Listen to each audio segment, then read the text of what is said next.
നമസ്കാരം. ഇന്ന് സംഭവിച്ച പ്രധാനപ്പെട്ട 10 വാർത്തകളിലേക്ക് ടുഡേയ്സ് ഹൈലൈറ്റ്സ് ആരംഭിക്കാം. സ്വാഗതം.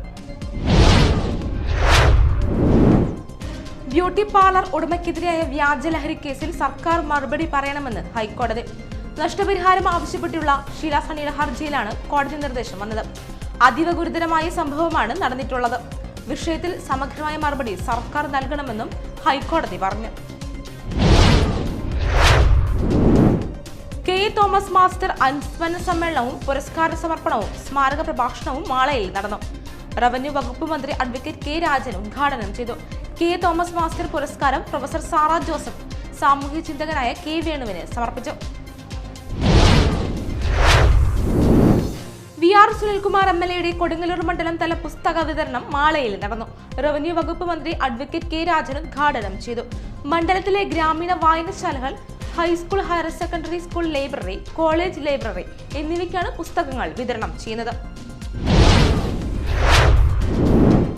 കൊടുങ്ങല്ലൂർ ചന്തപ്പുര കോട്ടപ്പുറം ബൈപ്പാസിൽ ഡിവൈഎസ്പി ഓഫീസ് ജംഗ്ഷനിൽ എലിവേറ്റഡ് ഹൈവേ വേണമെന്നാവശ്യപ്പെട്ട് കർമ്മസമിതി നടത്തിവരുന്ന ജനകീയ സമരം 100ാം ദിവസം പിന്നിട്ടു. നഗരവാസികളുടെ സഞ്ചാര സ്വാതന്ത്ര്യം ഉറപ്പുവരുത്തുന്നതിനായി എലിവേറ്റഡ് ഹൈവേ നിർമ്മിക്കണമെന്നാവശ്യപ്പെട്ട് നൂറുകണക്കിന് പ്രദേശവാസികൾ നഗരത്തിൽ ജനകീയ മാർച്ച് നടത്തി. അന്നമനട ഗ്രാമപഞ്ചായത്ത് മാമ്പ്രയിൽ നവീകരിച്ച ഭൂരഹിത കർഷക തൊഴിലാളി പ്രിയദർശിനി കമ്മ്യൂണിറ്റി ഹാളിന്റെ ഉദ്ഘാടനം നടന്നു. ഗ്രാമപഞ്ചായത്ത് പ്രസിഡന്റ് പി വി വിനോദ് ഉദ്ഘാടനം ചെയ്തു. അഡ്വക്കേറ്റ് വി.ആർ. സുനിൽകുമാർ എം.എൽ.എ അധ്യക്ഷത വഹിച്ചു. പുല്ലട്ട് KKTM ഗവൺമെന്റ് കോളേജിൽ ദേശീയ ശാസ്ത്ര ദിനത്തിന്റെ ഭാഗമായി സെമിനാർ നടത്തി. CSIR മുൻ ശാസ്ത്രജ്ഞനും Kerala academy of sciences vice പ്രസിഡന്റുമായ ഡോക്ടർ KG രഘു ഉദ്ഘാടനം ചെയ്തു. College principal doctor TK Bindu Sharmila അധ്യക്ഷയായി. വാർദ്ധക്യ പെൻഷനും ക്ഷേമ പെൻഷനും മുടങ്ങുന്നതിൽ പ്രതിഷേധിച്ച് BJP പറപ്പുകര പഞ്ചായത്ത് കമ്മിറ്റിയുടെ നേതൃത്വത്തിൽ മാർച്ചും ധർണയും നടത്തി. പറപ്പുകര പഞ്ചായത്ത് ഓഫീസിന് മുന്നിൽ നടത്തിയ ധർണ കർഷക മോർച്ച ജില്ലാ സെക്രട്ടറി മുരളി കൊടകര ഉദ്ഘാടനം ചെയ്തു.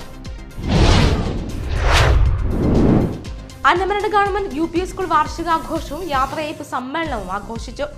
അന്നമനട ഗ്രാമപഞ്ചായത്ത് പ്രസിഡന്റ് പി വി വിനോദ് ഉദ്ഘാടനം ചെയ്തു.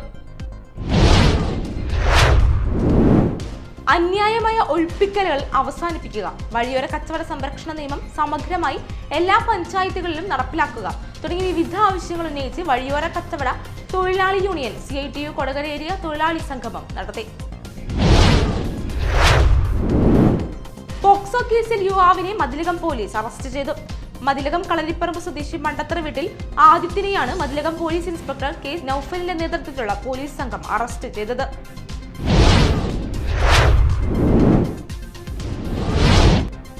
ഹൈലൈറ്റ്സ് വാർത്തകളുടെ വിശദമായ റിപ്പോർട്ട് അടുത്ത ന്യൂസ് റൗണ്ടപ്പിൽ കാണാം.